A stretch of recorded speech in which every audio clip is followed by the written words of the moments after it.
इस बाजार में जहां पर वैल्यू सब लोग ढूंढ रहे हैं, तो कुछ कंपनियां जहां पर मार्केट कैप अच्छी है, या तो वो मिड कैप है, नॉन मिड कैप है, या नॉन स्मॉल कैप है, जिनकी मार्केट कैप करीब करीब 25,000 करोड़ से ज्यादा है, जिनकी प्रॉफिट की ग्रोथ 15% से ज्यादा है, जिनकी आरओई की ग्रोथ 15% से ज्यादा है, और जिनके वैल्यूएशन ठीक ठाक है।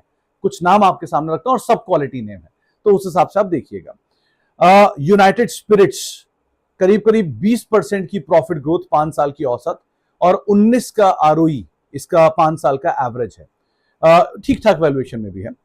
जाइडस लाइफ करीब 21% की आरओई, 26-27% की प्रॉफिट ग्रोथ, और रफली 17-18 के मल्टीपल पे कामकाज कर रहा है।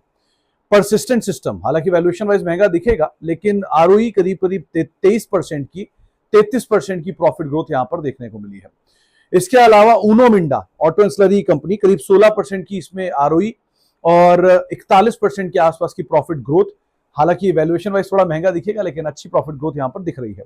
जिंदल स्टेनलेस प्रमोटर की बाय भी है, और 21-22 की आरओई, 105% की प्रॉफिट ग्रोथ पिछले 5 साल की एवरेज, और वैल्यूएशन वाइज भी ठीक ठाक कंफर्ट में है।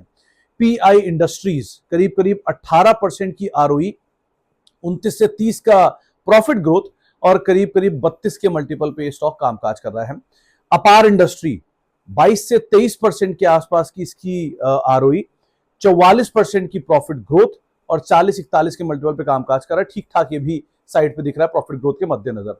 इसके अलावा केईआई इंडस्ट्री 18% की आरओई, 22 के परसेंट की प्रॉफिट ग्रोथ, और 46 के पीई पर। साथ ही साथ नारायण हृदयालय रफली 25% की आरओई, 44% की प्रॉफिट ग्रोथ यहां पर भी है। और इसके अलावा केपीआर मिल 22% की आरओई और 17% की ग्रोथ यहां पर भी देखने को मिली। तो कुछ नाम जो मिड कैप या नॉन स्मॉल कैप है और एक बढ़िया वैल्यू पर है।